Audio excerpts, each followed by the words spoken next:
नमस्कार दोस्तों, मैं पवन मिश्रा आपका रघुवीरा IAS एकेडमी में स्वागत करता हूं। दोस्तों, आशा करता हूं कि आप सब लोग अच्छे होंगे। हम लोग घटनाचक्र पूर्वावलोकन के ज्योग्राफी की सीरीज़ देख रहे थे, जिसमें हमने पिछली क्लास में मल्टीपर्पज़ डैम इंडिया में जो अलग अलग टाइप के बांध बने हुए हैं और किन किन नदियों में हैं, किन राज्यों में हैं, और जो मोस्ट रिपीटेड क्वेश्चंस थे उन सारे की हमने लिस्ट को सारे निमोनिक्स और जो भी शॉर्ट टेक्स्ट था उसके अनुसार देख लिया था। दोस्तों, आज का हमारा जो टॉपिक है वो इंडियन एग्रीकल्चर है। अगर मैं बेसिक की बात करूं तो एग्रीकल्चर मतलब होता क्या है कि एग्री प्लस कल्चर। तो एग्री का मतलब हम जैसे कि जानते हैं कि कल्चर का मतलब होता है कि किसी चीज़ को कल्टीवेट करना, और एग्री मतलब फील्ड। तो फील्ड को कल्टीवेट करने का जो प्रोसेस होता है उसको एग्रीकल्चर कहते हैं। वैसे एग्रीकल्चर अपने आप में एक बहुत ही बड़ा फील्ड है, जिसमें कई टाइप की, जैसे हॉर्टिकल्चर आता है और उसके बाद फिर फ्लोरिकल्चर आता है। ठीक है, तो अलग अलग टाइप के इसमें एनिमल हस्बेंड्री भी इसी में आती है, तो सारी चीज़ें फिशरीज आती हैं। तो हम अब जो है अब घटनाचक्र के क्वेश्चन से स्टार्ट करते हैं सीधे। जैसे जो यहाँ पे एक सबसे फर्स्ट क्वेश्चन है और बहुत ज़्यादा इंपॉर्टेंट क्वेश्चन है, मल्टीपल टाइम रिपीटेड क्वेश्चन है कि agro ecological reason of country, India में, भारत में कितने टाइप के एग्रो इकोलॉजिकल रीजन हैं। तो इंडिया में जो है वो 20 टाइप के एग्रो इकोलॉजिकल रीजन होते हैं। दोस्तों, जो एग्रो इकोलॉजिकल रीजन का मतलब ये होता है कि जो वहाँ की जो इकोलॉजी है वहाँ के अनुसार एग्रीकल्चर का पैटर्न जो है वो वेरी करता है। तो इंडिया में टोटल अगर हम एग्रीकल्चर के हिसाब से इकोलॉजी देखें तो 20 टाइप का है। और यहाँ पे इसका शॉर्ट ट्रिक है कि इकोलॉजिकल के लेटर अगर हम गिने तो 10 × 2 20 होता है। यहाँ हम जानते हैं कि 20 बिस्सा में 1 बीघा होता है और 20 बिस्से में खेती की जाती है। उसके बाद असर्शन एंड रीजनिंग का एक इम्पॉर्टेंट क्वेश्चन है, the dry zone of India has a predominantly agrarian economy. India का जो ड्राई जोन है, मतलब जहाँ पे बारिश कम होती है, वहाँ पे अग्रेरियन इकोनॉमी मतलब कृषि से जुड़ी हुई अर्थव्यवस्था है। और रीजन उसका दे रहा है कि ऐसा क्यों है, it has large potential for second green revolution, क्योंकि ये जो क्षेत्र है वो सेकेंड ग्रीन रिवॉल्यूशन के लिए लार्ज पोटेंशियल रखता है। दोस्तों, ये जो स्टेटमेंट है ये सही तो है, क्यों? क्योंकि हमने फर्स्ट जो ग्रीन रिवॉल्यूशन था वो उन क्षेत्रों में किया था जहाँ पे जो लैंड होल्डिंग साइज़ बड़ी थी, इरिगेशन की फैसिलिटी थी, कैनाल्स बने थे, और जहाँ के फार्मर जो थे वो लार्ज थे और एग्रीकल्चर में इन्वेस्ट कर सकते थे। जैसे जो पंजाब था, हरियाणा था और वेस्टर्न उत्तर प्रदेश था। लेकिन दोस्तों, सेकेंड एग्रीकल्चर में हम जो फर्स्ट एग्रीकल्चर के बाहर के क्षेत्र हैं उनको भी कवर करने की कोशिश कर रहे हैं। तो सेकेंड एग्रीकल्चर जो है वो ड्राई जोन में उसका एक पोटेंशियल है, क्योंकि वहाँ पे हम इरिगेशन और अब बाकी की सुविधाएं को इन्हांस कर सकते हैं। तो दोनों स्टेटमेंट सही है, लेकिन आर जो है वो ए को एक्सप्लेन नहीं करता है, क्योंकि ड्राई जोन की जो एग्रेरियन इकोनॉमी है वो सेकंड ग्रीन रिवॉल्यूशन के कारण नहीं है। ठीक है, तो मतलब वहाँ पे फार्मिंग होता तो है। जैसे अब राजस्थान देखें तो राजस्थान में फार्मिंग तो होता है और वहाँ के एग्रीकल्चर से रिलेटेड कई सारे एक्टिविटीज़ होती हैं। ठीक है, लेकिन इसका ये मतलब नहीं है कि वही क्षेत्र जो है वो पार्टिकुलरली वो सेकेंड ग्रीन रिवॉल्यूशन के लिए ही होगा, क्योंकि सेकेंड ग्रीन रिवॉल्यूशन जो है वो ज़्यादातर ईस्टर्न उत्तर प्रदेश और जो वेस्ट बंगाल, इन सब क्षेत्रों में प्रीडोमिनेटली प्रमोट किया जा रहा है। ये गवर्नमेंट के प्रायोरिटी एरिया है। उसके बाद है कि सीड रिप्लेसमेंट रेट जो है उसका क्या क्या कॉन्स्टेंट्स है। दोस्तों, सीड रिप्लेसमेंट का मतलब क्या होता है, सबसे पहले हम इसको समझते हैं। एक्चुअली में जो हमारे जो फार्मर होते हैं वो जो जिस सीड का प्रयोग करते हैं वो एक सर्टिफाइड और अच्छे क्वालिटी की सीड होती है, तभी एग्रीकल्चर की प्रोडक्टिविटी जो होती है वो बहुत ज़्यादा होती है। लेकिन क्या होता है कि इंडिया में क्या होता है कि जो फार्मर हैं, ज़्यादातर फार्मर पुअर होते हैं, तो पिछले साल के बचाए हुए सीड को ही वो यूज कर लेते हैं, जो ख़राब एनवायरनमेंट में रखने के कारण उतना ज़्यादा प्रोडक्टिविटी नहीं देता है। तो गवर्नमेंट जो है वो सब्सिडी देती है अच्छे सीड को प्रमोट करने के लिए, मतलब सस्ते में सीड को अवेलेबिलिटी करवा देती है। तो गवर्नमेंट जो है वो सब्सिडी देती है ताकि फार्मर जो है वो सर्टिफाइड सीड का प्रयोग करें। तो इसके लिए जो हमारा तो लेकिन इसको प्रमोट करने में, यानी जो ओल्ड सीड हैं उनको नए सर्टिफाइड क्वालिटी सीड से रिप्लेस करने के कुछ कंस्ट्रेंट्स आते हैं। जैसे क्या है कि डिमांड सप्लाई गैप, ठीक है। एक्चुअली जो क्वालिटी सीड होती है वहाँ जहाँ पे मांग होती है वहाँ पे सप्लाई नहीं होती, जहाँ पे सप्लाई होती है वहाँ पे मांग नहीं होती, तो इसका मिसमैच है। दूसरा कारण क्या है कि जो सीड रिप्लेसमेंट नहीं इंडिया में हो पा रहा है, उसका कारण है कि low availability and high priced seed, क्योंकि जो सीड होते हैं सर्टिफाइड सीड महंगे होते हैं और उनके अवेलेबिलिटी भी क्या होती है, कम होती है। थर्ड रीज़न जो है क्या है कि poor implementation of national seed policy. दोस्तों, सीड रिप्लेसमेंट को प्रमोट करने के लिए गवर्नमेंट ऑफ इंडिया ने 2002 में नेशनल सीड पॉलिसी लेकर आई थी। तो उसमें कई सारे प्रोविज़न किए गए थे कि अगर कोई जो है कंपनी गलत सीड बेचती है तो उस पर पनिशमेंट होगा, और कई टाइप की फैसिलिटी थी, लेकिन इसका जो है अच्छे से पालन नहीं किया जा रहा है। तो ये 3 कारण हैं जिसके कारण इंडिया में जो सीड रिप्लेसमेंट रेट्स है वो लो है। उसके बाद सबसे इम्पोर्टेंट क्वेश्चन है कि इंडिया की फ़र्स्ट एग्रीकल्चरल यूनिवर्सिटी कहाँ पे सेटअप की गई थी। तो दोस्तों, इंडिया की जो फर्स्ट एग्रीकल्चर यूनिवर्सिटी थी वो उत्तराखंड के पंतनगर में 1960 में इस्टेब्लिश की गई थी। तो 1960 में फर्स्ट एग्रीकल्चर यूनिवर्सिटी इंडिया में सेट की गई थी। एक्चुअली तब उत्तराखंड जो था वो उत्तर प्रदेश का पार्ट था, तो तब उत्तर प्रदेश होता था, लेकिन अब ऑप्शन में उत्तराखंड ऑप्शन में करेक्ट होगा। तो पंतनगर उत्तराखंड। और ये इसका नाम क्या है, इसका नाम भी कई बार पूछा जाता है। तो Govind Vallabh Pant university of agriculture and technology. तो Govind Vallabh Pant university of agriculture and technology कहाँ पे है, ये पंतनगर में है। उसके बाद है कि जैसे जो भी फूड ग्रेन हम स्टोर करके रखते हैं, फसल जो भी हम स्टोर करके रखते हैं, तो उनका एक मॉइस्चर की क्वांटिटी होती है, मतलब कि उनमें एक पर्टिकुलर अमाउंट ऑफ मॉइस्चर होगा तभी उनका अच्छा सा स्टोरेज होगा। उससे अगर बहुत ज़्यादा कम या बहुत ज़्यादा इफेक्ट होगा तो फूड ग्रेन ज़्यादा दिन तक उसकी सेल्फ लाइफ, यानी उसकी जो जीवन है ज़्यादा दिन तक नहीं पॉसिबल रहेगा। तो जो भी अगर हमें सेफ स्टोरेज करना है तो फूड ग्रेन में जो मॉइस्चर कंटेंट है वो 14% पर होना चाहिए। यानी मॉइस्चर कंटेंट जो है फूड ग्रेन को स्टोर करने के लिए सेफली 14% होना चाहिए। 14, तो फोर्ट मतलब किला होता है, तो उस प्रोटेक्शन के लिए यूज होता है, तो ऐसे भी हम इसको रिलेट कर सकते हैं। उसके बाद है कि approximate representation of land use classification in India. India में जो हमारे पास टोटल लैंड एरिया है कितना है, 32.8 लाख स्क्वायर किलोमीटर है अप्रॉक्सीमेटली। तो उस एरिया का जो डिफरेंट टाइप का लैंड यूज है, मतलब अलग अलग प्रोसेस में जो लैंड का यूज होता है, जैसे एग्रीकल्चर में, इंडस्ट्री में, फॉरेस्ट में, वो क्या है, उनका रेशियो क्या है। तो इंडिया का जो टोटल लैंड एरिया उसका जो नेट सोन एरिया कितना है, 47% है। तो टोटल लैंड का 47% नेट सोन एरिया है, मतलब इतने भाग पे खेती की जाती है, खेती की बुआई की जाती है। इंडिया के लगभग 23, ये डेटा पुराना है, अभी जो इंडियन ISFR 2021 की रिपोर्ट है उसके अनुसार इंडिया के 24.61% एरिया पे फॉरेस्ट है। तो फॉरेस्ट कितने पे है, 24.6 पे, और अदर एरिया जो है वो 29-30 के अराउंड है, ठीक है, 29, मतलब कि जिन पे इंडस्ट्रीज़ है और बाकी पास्चर लैंड है और अदर चीज़ें हैं। उसके बाद यहाँ पे कुछ एग्रीकल्चर से रिलेटेड टर्म्स हैं जो एग्ज़ाम में मैचिंग के लिए आते हैं। जैसे डबल क्रॉपिंग का क्या मतलब होता है दोस्तों। डबल क्रॉपिंग का मतलब होता है कि एक जो जैसे एक सीज़न है, जैसे एक ईयर है, तो एक ईयर में डबल क्रॉप को उगाना, मतलब क्या कि raising of 2 crops at different times. जैसे अगर गर्मी है, जैसे समर आ गया तो हमने राइस बो दिया, और विंटर आ गया तो हमने वीट बो दिया, तो इसको बोलते हैं डबल क्रॉपिंग। मतलब एक ईयर में हमने 2 क्रॉप को ग्रो कर लिया। दोस्तों, इंटर क्रॉपिंग क्या होता है, इंटर मतलब बीच होता है। तो इंटर क्रॉपिंग का मतलब ये होता है कि जब 2 या 2 से ज़्यादा क्रॉप साइमल्टेनियसली ग्रो किए जाते हैं तो उसको इंटर क्रॉपिंग बोलते हैं।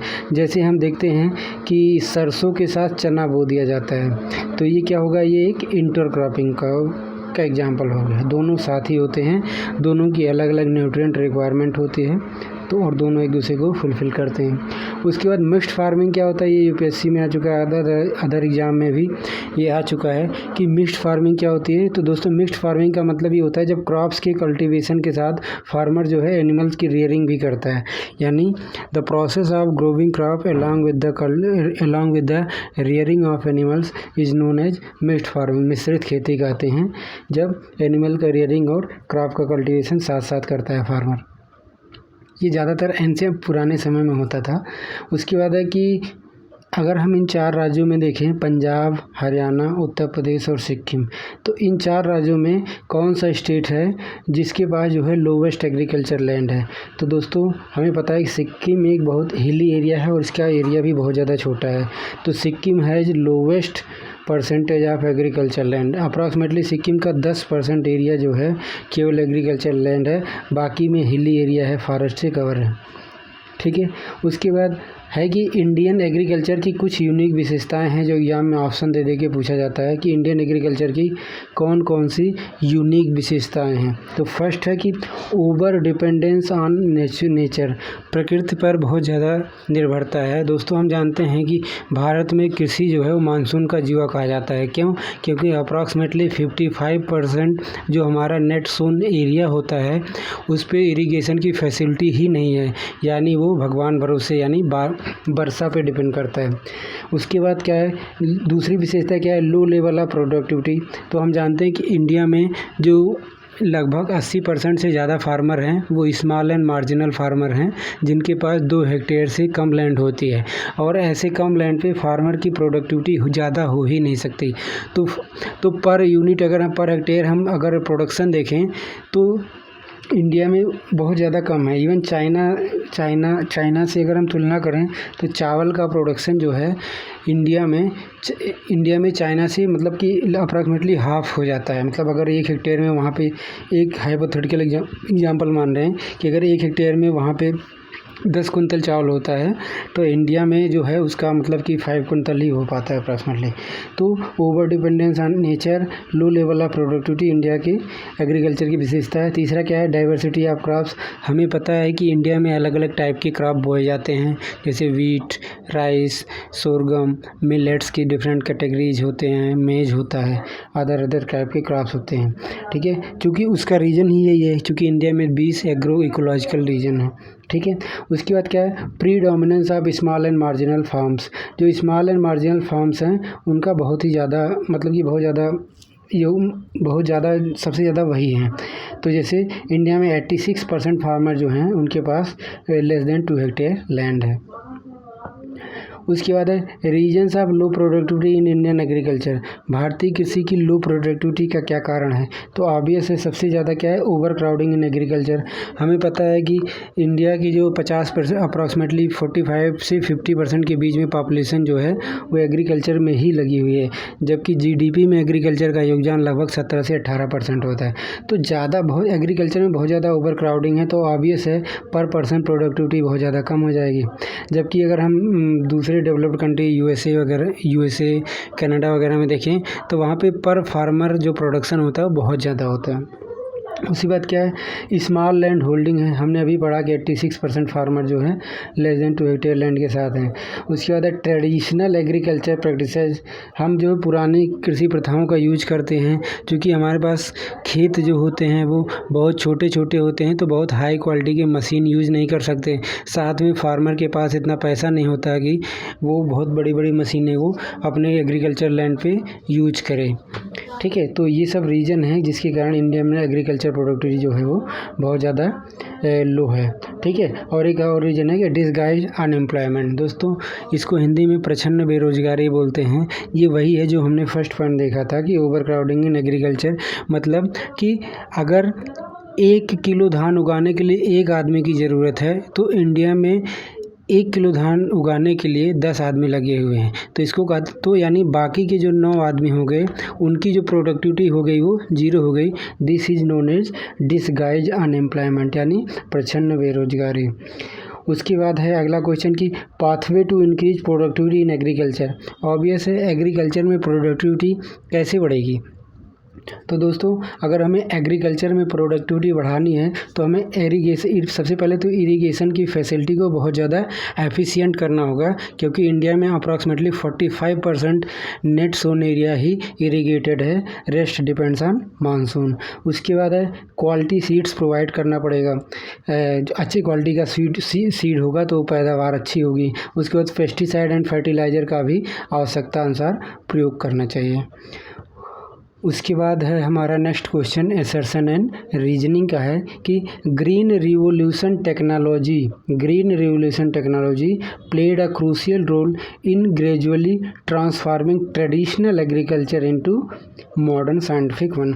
तो ऑब्वियस है, ये स्टेटमेंट देखते ही हमें करेक्ट लगता है कि ये इंडिया में जब ग्रीन रिवोल्यूशन आया 1965 के आसपास, तो ग्रीन रिवोल्यूशन का मतलब ही था कि HYV high yielding variety seeds का यूज करना, अलग अलग बढ़िया इरिगेशन फैसिलिटी का यूज करना, उच्च क्वालिटी के फर्टिलाइज़र का यूज करना, एग्रीकल्चर में मशीनरी का उपयोग करना। तो ग्रीन रिवोल्यूशन के आने से इंडियन एग्रीकल्चर जो पहले ट्रेडिशनल तरीके से खेती की जाती थी, यानी मानसून के भरोसे थी, अब उसमें इरिगेशन की फैसिलिटी भी यूज होने लगा, यानी ट्यूबवेल, वेल, कैनाल बनाए जाने लगे। तो ग्रीन रिवोल्यूशन ने हमारे जो ट्रेडिशनल एग्रीकल्चर है उसको मॉडर्न एंड साइंटिफिक एग्रीकल्चर में ट्रांसफ़र कर दिया। और रीजन क्या बोल रहा है, इसका रीजन क्या है कि it didn't involve much of social and environmental cost, यानी जो ग्रीन रिवोल्यूशन है वो ज़्यादा सोशल और इन्वायरमेंटल कास्ट को इन्वॉल्व नहीं करता। तो ये दोस्तों स्टेटमेंट जो है बिल्कुल सही है। हमें पता है कि जो ग्रीन रिवोल्यूशन है उसका सबसे ज़्यादा फ़ायदा बड़े किसानों ने उठाया है, ठीक है, और छोटे किसान और गरीब होते गए हैं। जैसे अगर हम फर्स्ट ग्रीन रिवोल्यूशन का इम्पैक्ट एनालिसिस करें तो first green revolution Punjab, Haryana और वेस्टर्न उत्तर प्रदेश में ही सफल रहा, क्योंकि वहाँ पे बड़े फार्मर थे, ढेर सारा पैसा खर्च कर सकते थे, उनके पास ज़्यादा लैंड होल्डिंग साइज उनकी, यानी खेत का आकार उनका बड़ा बड़ा था। तो इस कारण अमीर किसान अमीर होते गए और गरीब किसान गरीब होते गए, क्योंकि बाकी के किसानों को उनकी उपज के हिसाब से उनको फ़ायदा नहीं मिल पाया ग्रीन रिवोल्यूशन का।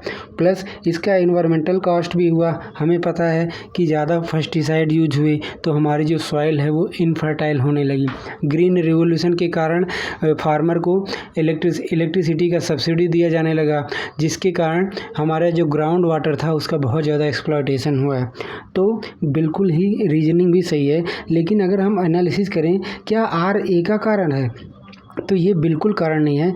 ग्रीन रिवोल्यूशन ने ट्रेडिशनल एग्रीकल्चर को मॉडर्न साइंटिफिक एग्रीकल्चर में कन्वर्ट तो कर दिया, लेकिन इसका कारण ये नहीं है कि इसने सोशल और एनवायरमेंटल कास्ट को नहीं कंसीडर किया, ठीक है।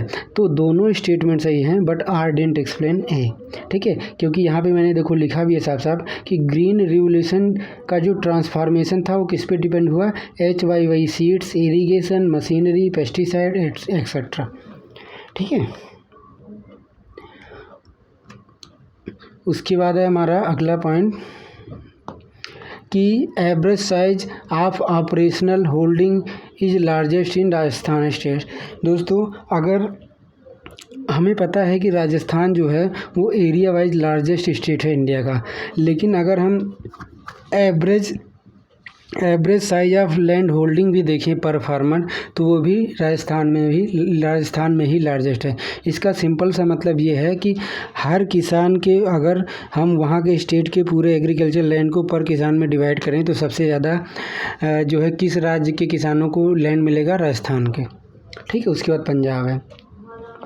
इसके बाद है agriculture in India is consider as a means of livelihood. ये UPPCS का क्वेश्चन है कि 4 ऑप्शन दिया था कि इंडिया में एग्रीकल्चर क्या है, तो इंडिया में एग्रीकल्चर जो है वो एक लाइवलीहुड का एक मीन्स है, यानी यानी क्या बोल सकते हैं इसको, रोजगार का एक साधन है। क्यों? क्योंकि 55% पॉपुलेशन जो है इंडियन एग्रीकल्चर में एम्प्लॉयड है, जबकि GDP में योगदान अप्रॉक्सीमेटली 70 to 80% है। सो agriculture in India is a means of livelihood, यानी रोजगार का एक साधन है। उसके बाद है फर्टिगेशन का मतलब क्या होता है। दोस्तों फर्टिगेशन 2 वर्ड के मिक्सचर से बना है, एक तो फर्टिलाइजर का फर्टी ले लिया है और इरिगेशन का गेशन ले लिया है। तो फर्टिगेशन क्या हो जाए, use of fertilizer along with irrigation. तो fertigation in agriculture means application of fertilizer by dissolving it into water in drip irrigation method। दोस्तों जो हमारा जो हमारा ड्रिप इरिगेशन मेथड होता है, तो ड्रिप इरिगेशन मेथड में हम क्या करते हैं, पाइप के थ्रू पौधों के जड़ों में पानी बूंद बूंद करके पहुंचाते रहते हैं। तो पानी के साथ जब हम फर्टिलाइज़र को भी मिक्स कर देते हैं तो बूंद बूंद करके पानी के साथ फर्टिलाइज़र भी पौधों की जड़ों में टू द पॉइंट पहुंचता रहता है। This process is known as fertigation.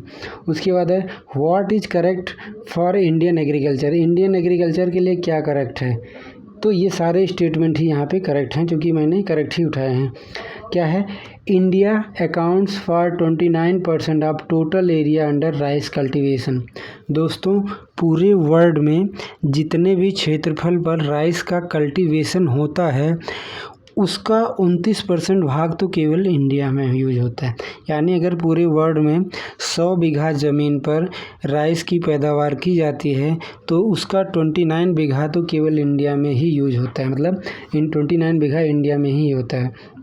उसके बाद है rice occupies nearly 24% of gross crop area of India. दोस्तों, इंडिया में जितने भी लैंड पर एग्रीकल्चर किया जाता है उसके 24% यानी 24% भाग पर केवल चावल की खेती की जाती है। उसके बाद about 90% area under pulses in India is rainfed. दोस्तों, इंडिया में दालों की जितनी भी खेती की जाती है उसका 90% जो दालों की खेती होती है वो रेनफेड एरिया में होती है। इट मीन्स कि वहाँ पे इरिगेशन की फैसिलिटी नहीं होती है, मानसून के आधारित होती है। तो दालें जो होते हैं इसीलिए गवर्नमेंट प्रमोट भी करता है। एक तो ये प्रोटीन का साधन है, दूसरा वाटर का कम उपयोग किया जाता है, तीसरा ऐसे क्षेत्र में भी बोया जा सकता है जहाँ पे इरिगेशन की फैसिलिटी नहीं है। आप देखोगे राजस्थान वगैरह में दालें बहुत सारी बोई जाती हैं। उसके बाद है the largest consumer of chemical fertiliser in India. Bharat में वे दो कौन से राज्य हैं जो फर्टिलाइज़र का सबसे ज़्यादा कंजप्शन करते हैं। तो फर्स्ट तो यूपी तो होगा ही, ऑब्वियस है, क्योंकि यूपी जो है वो राइस और वीट इन सब के प्रोडक्शन में टॉप 2 में आता है। तो एक उत्तर प्रदेश है और दूसरा महाराष्ट्र है। तो उत्तर प्रदेश और महाराष्ट्र में जो है केमिकल फर्टिलाइज़र का both are largest consumer of chemical fertiliser. और अगर हमें इनकी ऑर्डरिंग करनी हो तो यूपी आएगा, फिर महाराष्ट्र आएगा, फिर मध्य प्रदेश आएगा। उसके बाद जो हमारा नेक्स्ट क्वेश्चन है कि in newly improved arid land the crop suitable for green manure. दोस्तों, ग्रीन मैन्योर क्या होता है, कुछ पौधों को हम इसलिए ग्रो करते हैं ताकि वो हरे खाद की तरह काम करे, यानी दूसरे क्रॉप को लिए नाइट्रोजन, फास्फोरस आदि के न्यूट्रिएंट्स की सप्लाई के लिए वर्क करें। तो अगर हमने कोई भी एरिड लैंड था, कोई भी सूखा लैंड था, उसको नया भी इम्प्रूव किया है तो उसमें कमी किसकी होती है, नाइट्रोजन की कमी होती है। तो उस कमी को पूरा करने के लिए हमें उसमें कौन सा क्रॉप डालना चाहिए, इन 4 ऑप्शन में से लोबिया, ढैंचा, ग्रीन ग्राम यानी मूंग एंड ब्राउन हीप यानी सनई। तो इन चारों में से जो सबसे सूटेबल ऑप्शन होगा जो न्यूली एरिड लैंड है उसके लिए, वो होगा ढैंचा। ठीक है। उसके बाद है कि among dhaincha, sunhemp, cowpea and guar green manure crops containing highest nitrogen. इन चारों में से ये चारों ही दोस्तों ग्रीन मैन्योर हैं, यानी हरे खाद हैं, यानी इनका उपयोग एज अ खाद की तरह किया जाता है। तो इनमें सबसे ज़्यादा नाइट्रोजन की मात्रा किसके पास होती है, तो दोस्तों इनमें सबसे ज़्यादा नाइट्रोजन की मात्रा जो होती है वो काउपी यानी लोबिया में होती है। तो वैसे भी हम काऊ का पी यानी मिल्क जो पीते हैं उसमें नाइट्रोजन, फास्फोरस के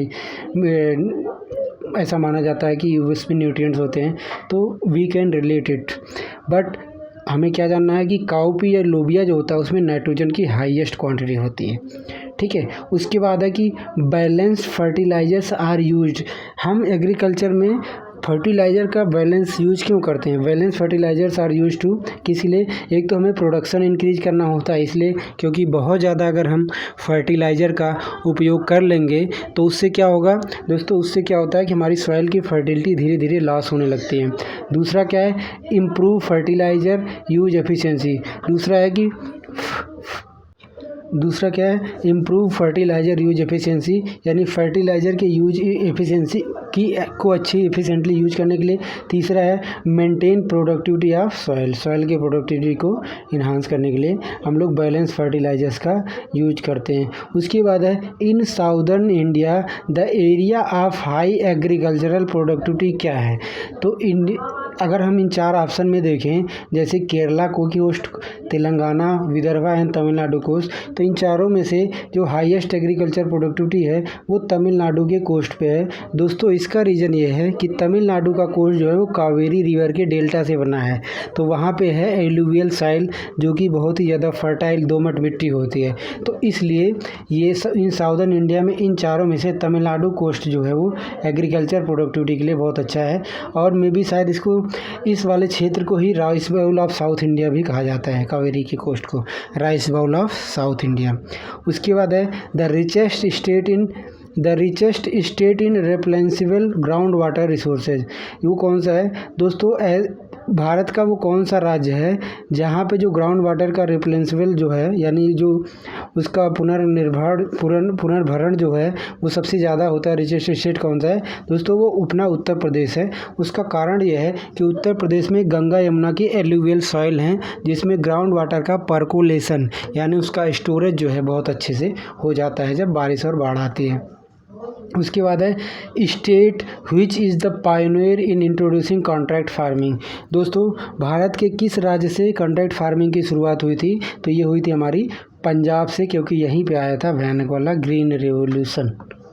उसके बाद है ग्रीन एग्रीकल्चर का क्या मतलब है दोस्तों, यहाँ पे ग्रीन एडजेक्टिव है और एग्रीकल्चर एक नाउन है।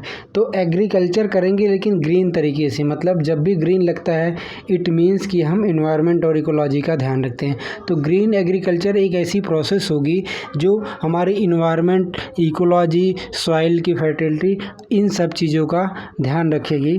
तो ऑप्शन में दिया था कि ग्रीन एग्रीकल्चर में क्या क्या होता है, तो एक होता है इंटीग्रेटेड पेस्ट मैनेजमेंट, मतलब कि जो भी पेस्ट का मैनेजमेंट, जो भी हमारे पेस्ट होते हैं उनका मैनेजमेंट अच्छे तरीके से होगा। उसके बाद न्यूट्रिएंट की सप्लाई अच्छी मात्रा में की जाएगी, मतलब जितना ज़रूरत होता है NPK का, नाइट्रोजन, फास्फोरस एंड पोटेशियम का, उस मात्रा में उनकी सप्लाई की जाएगी। And integrated natural resource management, और जो नेचुरल रिसोर्सेज है उनका भी इंटीग्रेटेड तरीके से मैनेजमेंट होगा। दोस्तों नेचुरल रिसोर्सेज का मतलब यहाँ पे सिंपल सा हमारा जो वाटर है और जो भी हम नेचुरल रिसोर्स यूज करते हैं, जैसे सॉइल यूज करते हैं, वाटर यूज करते हैं, इन सारे चीज़ों का। तो ग्रीन एग्रीकल्चर में paste, nutrient and natural resources का इंटीग्रेटेड मैनेजमेंट होता है।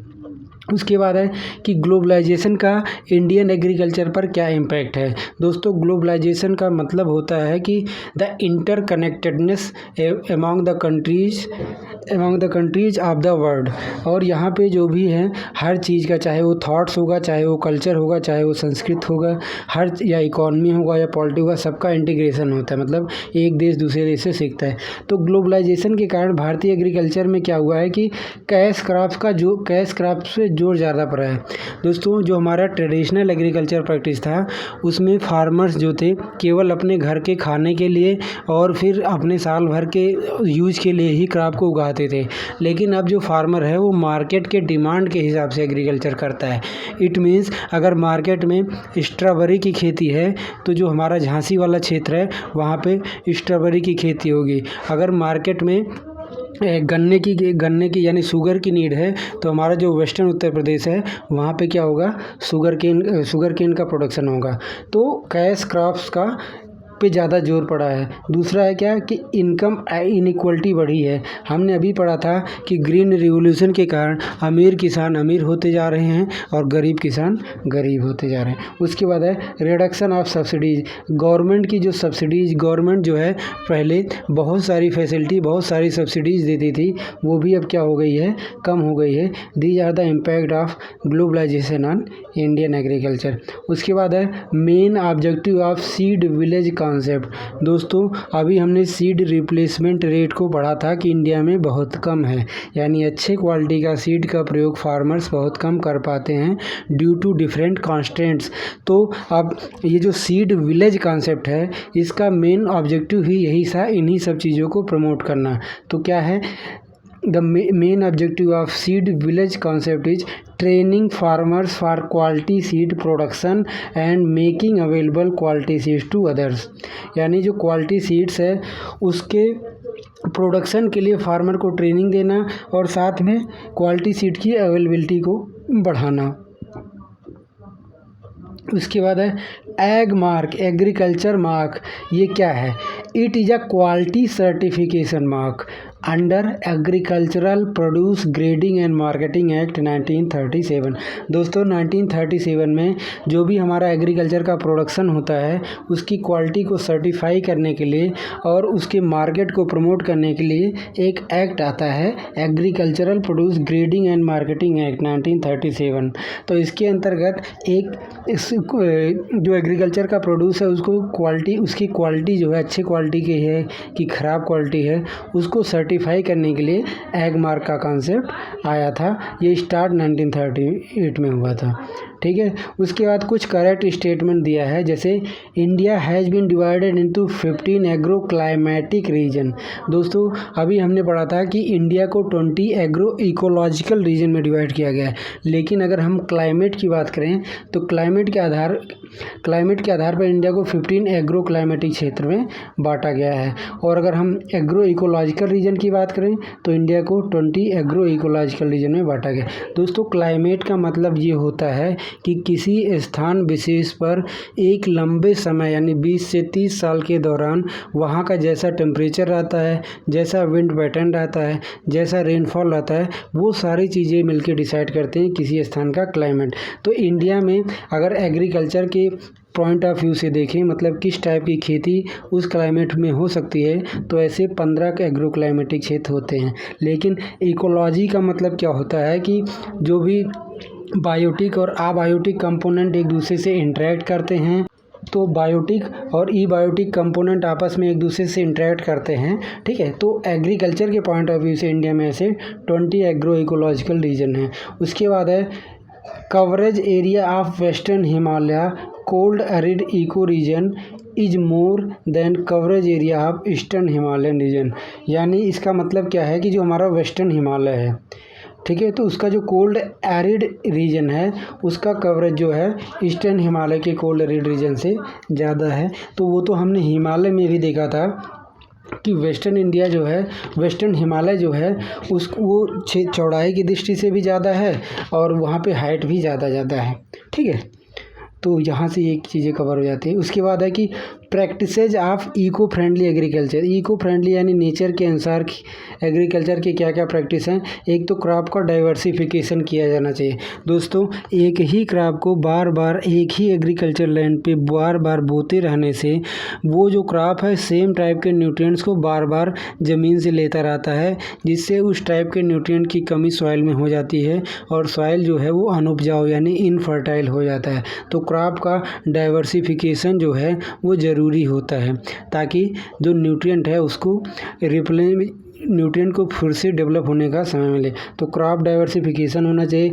उसके बाद है लेग्यूम इंटेंसिफिकेशन। दोस्तों लेग्यूम क्रॉप्स वे क्रॉप्स होते हैं जिनकी जड़ों में राइजोबियम नाम का बैक्टीरिया होता है जो वायुमंडल में उपस्थित नाइट्रोजन का फिक्सेशन करके नाइट्रेट बनाता है जिसको पौधे खाते हैं। तो लेग्यूम यानी ये जो दाल वाले जितने भी क्रॉप्स होते हैं उन सबको लेग्यूम क्रॉप्स कहते हैं। तो इनको नाइट्रोजन सॉइल में नाइट्रोजन की मात्रा बढ़ाने के लिए यूज किया जाता है। तो ये भी एक इको फ्रेंडली एग्रीकल्चर का एक की विशेषता है। दूसरा क्या है, टेंसियोमीटर यूज। दोस्तों टेंसियोमीटर का क्या होता है कि सॉइल में कितना मॉइस्चर है इसका एस्टिमेशन के लिए टेंसियोमीटर यूज किया जाता है।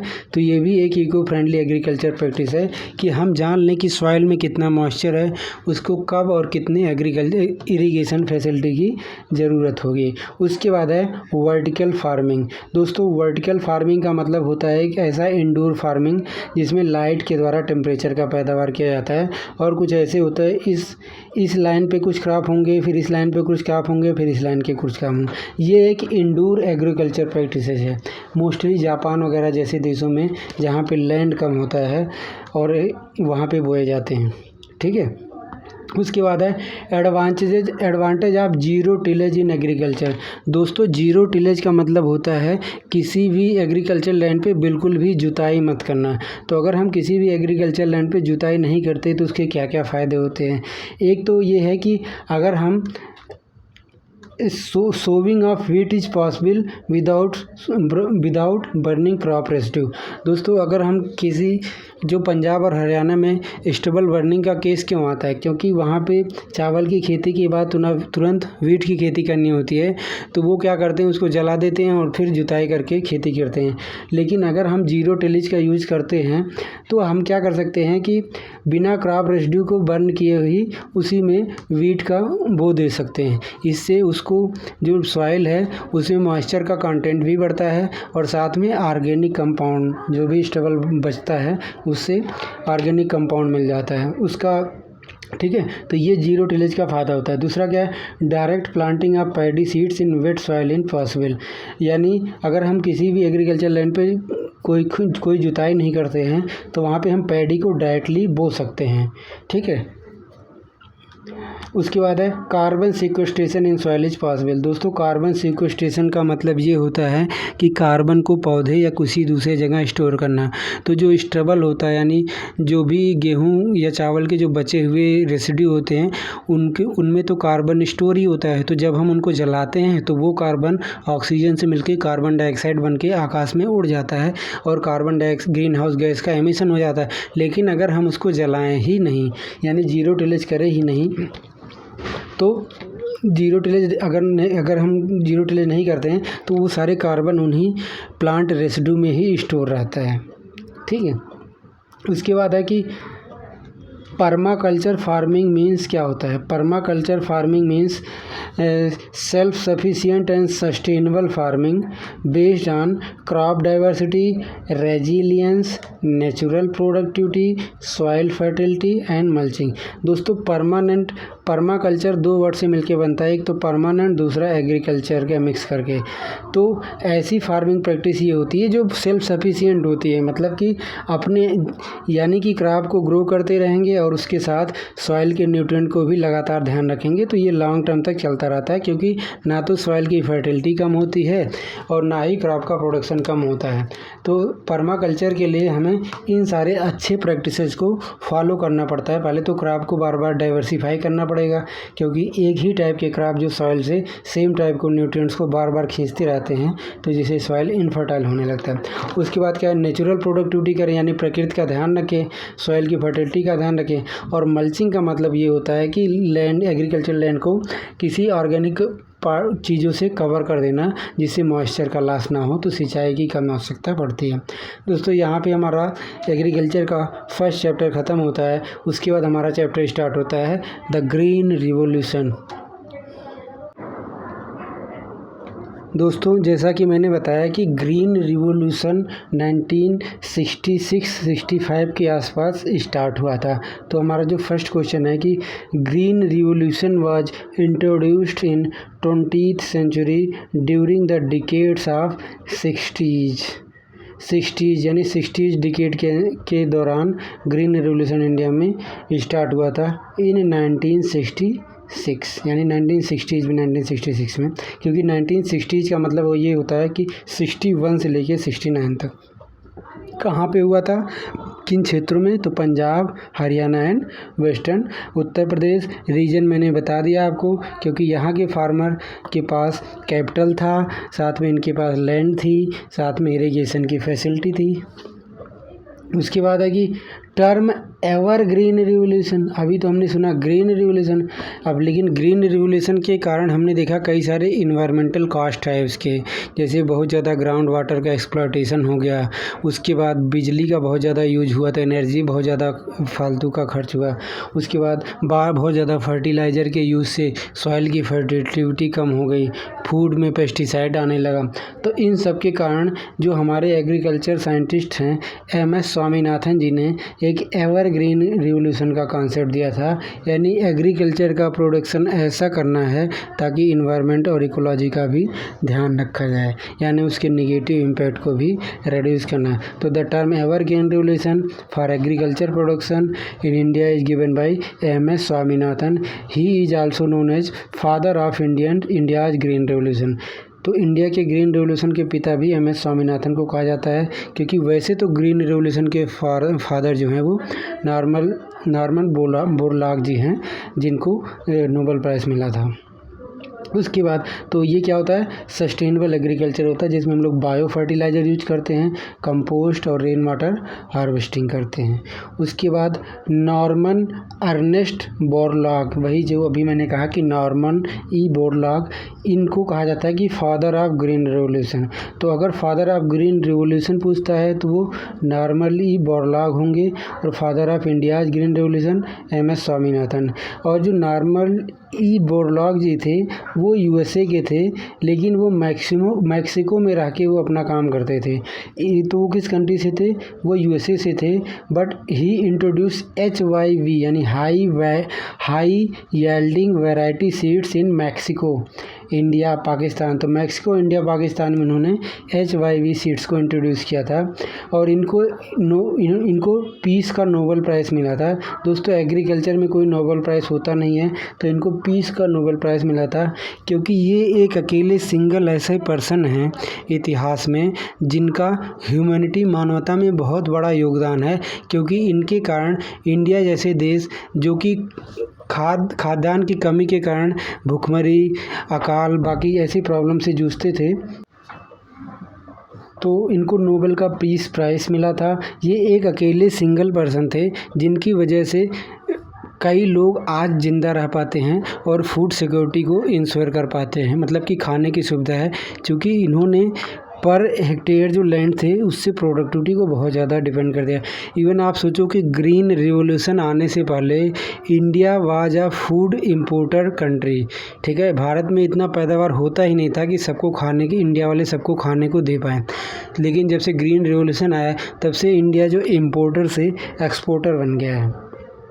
अब ये बात अलग है कि इंडिया में जो FAO food and agriculture organisation की रिपोर्ट है, उसके अनुसार 20 करोड़ लोग जो है एक टाइम ही खाते हैं। तो ये फूड की कमी का प्रॉब्लम नहीं है, ये फूड के मैनेजमेंट का प्रॉब्लम है इंडिया में, ठीक है। तो नॉर्मन ई बोरलॉग जी का बहुत ज़्यादा योगदान है हिस्ट्री में।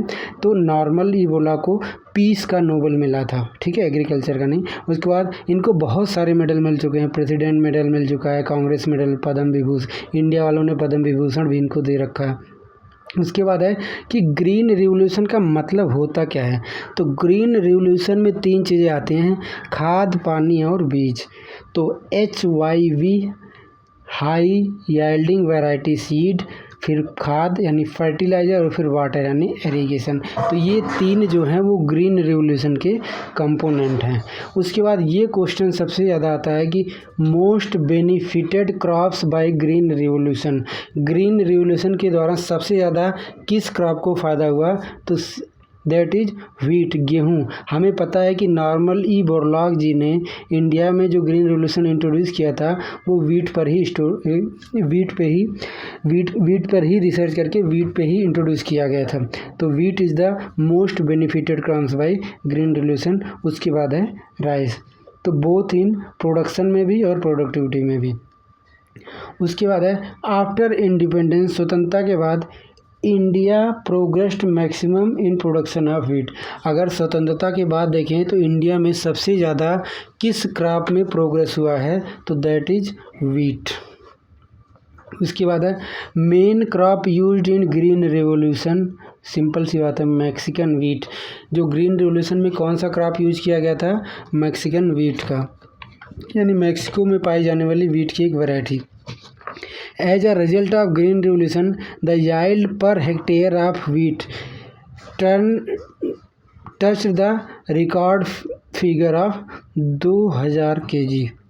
ग्रीन रिवोल्यूशन के कारण पर हेक्टेयर वीट का प्रोडक्शन जो है वो 2000 केजी हो गया, जहाँ 100-200 होता था, 300-400 मैक्सिमम तक जाता था। उसके बाद है कि correct about second green revolution in India. India में जो सेकंड ग्रीन रिवोल्यूशन है उसके बारे में क्या क्या बातें सही हैं। सेकंड ग्रीन रिवोल्यूशन दोस्तों स्टार्ट हुआ था 1981 से लेके 1995 के बीच में, ठीक है, फर्स्ट ग्रीन रिवोल्यूशन की सफलता के बाद। तो इसके बारे में कुछ चीज़ें देख लेते हैं। फर्स्ट क्या है कि it aims at extending the seed water fertiliser technology, यानी खाद बीज और पानी की टेक्नोलॉजी को एक्सटेंड करना था उन एरिया में जहाँ तक अभी भी ग्रीन रिवोल्यूशन पहुँचा नहीं था, जैसे ईस्टर्न उत्तर प्रदेश, बिहार, वेस्ट बंगाल ऐसे क्षेत्रों में। उसकी दूसरा क्या इसका उद्देश्य है, इसके बारे में सही है कि it focus on integrating cropping with animal husbandry, social forestry and fishery. दोस्तों सेकेंड ग्रीन रिवोल्यूशन में केवल क्रॉप के प्रोडक्शन यानी वीट और राइस के प्रोडक्शन पे ध्यान नहीं दिया है, इसके साथ ही animal husbandry, social forestry and fishery पे भी ध्यान दिया गया, ठीक है। और जो क्रॉप्स थे वो सेम ही हैं जो फर्स्ट ग्रीन रिवोल्यूशन में थे, यानी वीट वगैरह। उसके बाद है ग्रीन रिवोल्यूशन के क्या क्या कंपोनेंट हैं। तो अभी हमने पढ़ा खाद, पानी और बीज यानी HYV seeds, irrigation, fertiliser use, फिर रूरल इलेक्ट्रिफिकेशन, क्योंकि इरिगेशन करना है तो इलेक्ट्रिफिकेशन करना पड़ेगा ट्यूबवेल से पानी निकालने के लिए, और फिर रूरल रोड्स एंड मार्केटिंग, क्योंकि जो पैदावार होगी उसको मार्केट तक पहुंचाना, और साथ में अगर ये सब जो इनपुट्स हैं HYV सीड, इरिगेशन, फर्टिलाइज़र, इनको गाँव तक पहुँचाना। उसके बाद ग्रीन रिवोल्यूशन के बारे में एक असर्शन एंड रीजनिंग का क्वेश्चन है कि green revolution has increased food grain production in India. ये तो ऑब्वियस है, आंख बंद करके टिक कर सकते हैं कि फूड ग्रेन का प्रोडक्शन बढ़ गया है। उसके बाद रीजन क्या दे रहा है कि regional disparities have been aggravated due to green revolution. Green revolution के कारण जो क्षेत्रीय असमानता है वो बढ़ी है। तो ये बिल्कुल सही है, मैं बार बार आपसे कह रहा हूँ कि ग्रीन रिवोल्यूशन के कारण अमीर किसान अमीर हुए हैं, गरीब किसान गरीब हुए हैं, ठीक है। लेकिन जो क्या ये कारण है कि जो रीजनल डिस्पैरिटी है वो कारण है कि ग्रीन रिवोल्यूशन के कारण फूड ग्रेन इंडिया में बढ़ा है? तो ये बिल्कुल कारण नहीं है। तो दोनों स्टेटमेंट सही तो हैं, लेकिन RA का कारण नहीं हो सकता, क्योंकि रीजनल डिस्पैरिटीज़ का कारण थोड़ी ना। Both are true but R doesn't explain A. क्यों? क्योंकि जो ग्रीन रिवोल्यूशन है वो स्प्रेड हुआ कहाँ कहाँ, केवल उन्हीं क्षेत्रों में जहाँ पे इरिगेशन की फैसिलिटी थी, ठीक है, हाई पोटेंशियल रेनफेड एरिया थे, मतलब जहाँ पे बारिश होनी ही होनी है हर मानसून में, और for rich farmers that can invest in fertilizer, high HYV seeds and irrigation facilities। उसके बाद है रेनबो रिवोल्यूशन का मतलब क्या होता है। दोस्तों रेनबो रिवोल्यूशन में सब कुछ आ जाता है, यानी ग्रीन रिवोल्यूशन आ जाता है, क्योंकि ग्रीन रिवोल्यूशन तो क्रॉप से एसोसिएटेड है ना, यानी फूड ग्रेन से एसोसिएटेड है। उसके बाद ग्रीन रिवोल्यूशन के साथ वाइट रिवोल्यूशन भी इंक्लूड होता है इसमें, यानी वाइट का मतलब मिल्क होता है, तो वाइट रिवोल्यूशन मिल्क से एसोसिएटेड है। फिर इसमें ब्लू रिवोल्यूशन भी आता है जो कि फिशरीज से एसोसिएटेड है। येलो रिवोल्यूशन भी इसमें आता है जो कि ऑयल सीड से एसोसिएटेड है। रेड रिवोल्यूशन भी इसमें आता है जो कि टोमेटो से एसोसिएटेड है। गोल्डन रिवोल्यूशन भी इसमें आता है जो कि फ्रूट से एसोसिएटेड है। और ग्रे रिवोल्यूशन भी इसमें आता है जो फर्टिलाइजर से आता है। तो मोरल ऑफ द स्टोरी क्या है कि रेनबो रिवोल्यूशन में हर वो चीज़ आती है। उसके बाद है कि रेनबो रिवोल्यूशन का जो कॉन्सेप्ट है किसने इंट्रोड्यूस किया था। This concept was introduced by national agricultural policy 2008 में जो हमारी नेशनल एग्रीकल्चरल पॉलिसी आई थी उसने रेनबो रिवोल्यूशन का कॉन्सेप्ट दिया था। इसका मतलब क्या था, integrated development of crop, fertiliser, forestry, fishery, poultry, food processing, यानी सब कुछ। आप देख रहे हो कि ब्लू रिवोल्यूशन में फिशरी जा रहा है, ग्रीन रिवोल्यूशन में क्रॉप्स आ रहे हैं, तो ये सारी चीज़ों को कवर करता है। उसके बाद यहाँ पे ये क्वेश्चन आता है तो हम एक बार देख लेते हैं कि कौन सा रिवोल्यूशन किस क्रॉप से रिलेटेड, यानी किस चीज़ से रिलेटेड है। तो ग्रीन रिवोल्यूशन तो हमारा फूड क्रॉप से रिलेटेड, यानी फूड ग्रेन, गेहूँ चावल से। वाइट रिवोल्यूशन हमारा मिल्क से। ब्लू जो है हमारा समुद्र होता है तो फिशरीज से, ठीक है, तो ये एक्वाकल्चर से या पिसीकल्चर से एसोसिएटेड है। उसके बाद ग्रे रिवोल्यूशन दोस्तों फर्टिलाइजर से एसोसिएटेड है, क्योंकि फर्टिलाइजर को जब हम खुले में छोड़ देते हैं तो ग्रे हो जाता है वाइट से। पिंक रिवोल्यूशन ओनियन और प्रॉन दोनों से, प्रॉन दोस्तों जो मछली होती है और ओनियन दोनों से एसोसिएटेड है। ब्लैक रिवोल्यूशन किससे एसोसिएटेड है? ब्लैक रिवोल्यूशन हमारा जो क्रूड ऑयल होता है, पेट्रोलियम होता है जो हम एक्सट्रैक्ट करते हैं ऑयल खोद के, उससे एसोसिएटेड होता है। उसके बाद है गोल्डन रिवोल्यूशन किससे एसोसिएटेड है? दोस्तों golden revolution simply fruits and vegetable यानी हॉर्टिकल्चर से एसोसिएटेड है। येलो रिवोल्यूशन जो है हमारा सरसों का तेल येलो होता है तो मस्टर्ड यानी ऑयल सीड से एसोसिएटेड है। Red revolution tomato and meat से एसोसिएटेड है। सिल्वर रिवोल्यूशन एग जो होता है उस कलर का होता है हल्का हल्का, तो सिल्वर जो है वो एग से या पोल्ट्री से एसोसिएटेड है। और राउंड रिवोल्यूशन आलू से एसोसिएटेड है, आलू गोल होता है तो पोटैटो से राउंड रिवोल्यूशन एसोसिएटेड है। उसके बाद है zero tillage seed cum fertiliser drill developed as GB Pant, वही गौतम जो अभी हमने पढ़ा था, Govind Vallabh Pant university of agriculture and technology Pantnagar का, उसने जो है वो zero till seed cum fertiliser drill develop किया था। जीरो टिल मतलब जुताई बिल्कुल नहीं करेगा, सीड कम फर्टिलाइजर मतलब क्या कि सीड के साथ ही फर्टिलाइजर को ड्रिल कर देगा। तो ये वाली मशीन डेवलप किया था GB Pant university of agriculture and technology. ये अब उतना इम्पोर्टेंट नहीं है, मे बी करंट अफेयर में रहा होगा तो क्वेश्चन पूछा गया होगा। उसके बाद among sugar cane, cotton, banana and bajra कौन सा क्रॉप ऐसा है जो कॉमर्शियल या कैश क्रॉप नहीं है? दोस्तों कैश क्रॉप का मतलब ये होता है जो क्रॉप खाने के लिए नहीं बल्कि बेचने के लिए उपयोग बोए जाते हैं। तो कॉटन दोस्तों, कॉटन खाने के लिए नहीं बल्कि मार्केट में पैसे कमाने के लिए बोया जाता है, तो कॉटन तो हमारा कॉमर्शियल हो जाएगा, टेक्सटाइल बनता है इससे। शुगर केन हम देख सकते हैं, शुगर केन से चीनी का प्रोडक्शन होता है। चीनी हम खाते तो ज़रूर हैं पर शुगर केन कोई भी फार्मर खुद के चीनी खाने के लिए नहीं करता है, वो मार्केट से ही खरीदता है, तो ये भी बेचने के लिए ही यूज होता है। तो शुगर केन भी एक कैश क्रॉप है। उसके बाद बनाना भी एक क्या है? कैश क्रॉप है। ठीक है, बनाना भी क्या हमारा एक कैश क्रॉप है। क्यों? क्योंकि बनाना का जो प्रोडक्शन होता है वो लार्ज स्केल, ऐसा नहीं है एक दो पेड़, आप देखोगे कि खेत पूरे साउथ इंडिया में बनाना का प्रोडक्शन होता है। जबकि बाजरा जो मोटे अनाज होते हैं उनकी रोटियां बनाई जाती हैं, वो फार्मर जनरली खाने के लिए यूज करता है। तो इन चारों में बाजरा जो है वो कॉमर्शियल क्रॉप है। ठीक है दोस्तों, उसके बाद यहाँ पे हमारा ग्रीन रिवोल्यूशन वाला चैप्टर ख़त्म हो गया। अब जो एग्रीकल्चर में बच रहा है वो फूड क्रॉप्स बच रहा है, जिसमें हम लोग रबी क्रॉप्स को देखेंगे। ठीक है, रबी क्रॉप्स को देखेंगे, फिर खरीफ क्रॉप्स को देखेंगे, फिर जायद क्रॉप्स को देखेंगे। ठीक है, तो ये जो है अब जो हमारी नेक्स्ट वाली क्लास होगी एग्रीकल्चर की, इस क्लास में मैं पूरा क्रॉप्स को ख़त्म करूँगा और उसके बाद हमारा जो चैप्टर होगा वो मिनरल्स वाला रहेगा। ठीक है, तो हम अब इंडियन ज्योग्राफी के एंड की तरफ बढ़ चुके हैं और मैंने आपको बताया था कि टोटल जो ज्योग्राफी है उसका अगर हम रेशियो देखें तो 70-30 रेशियो चलता है, यानी 70 रेशियो जो इंडियन ज्योग्राफी के बारे में हम लोग पढ़ते हैं और 30% जो है वर्ल्ड ज्योग्राफी के बारे में पढ़ते हैं, क्योंकि क्वेश्चन भी घटना चक्र में भी ऐसे ही दिया है और जो क्वेश्चन है वो भी ज़्यादा इंडियन एग्रीकल्चर से आता है। तो दोस्तों आज की क्लास यही है। अगर आपका कोई भी फीडबैक है, कोई भी सजेशन है तो प्लीज़ कमेंट सेक्शन में मेंशन करिए और क्लास देखते रहिए। इस क्लास का महत्व वही समझ सकता है जो 2-3 बार प्रीलिम्स का अटेम्प्ट दे चुका है और बॉर्डर पे था, क्वालिफाई होने से बचा है या फिर 10-5 नंबर से क्वालिफाई नहीं कर पा रहा है। तो आप चैनल पे बने रहिए और please like and subscribe the channel. ठीक है, तो नमस्कार दोस्तों।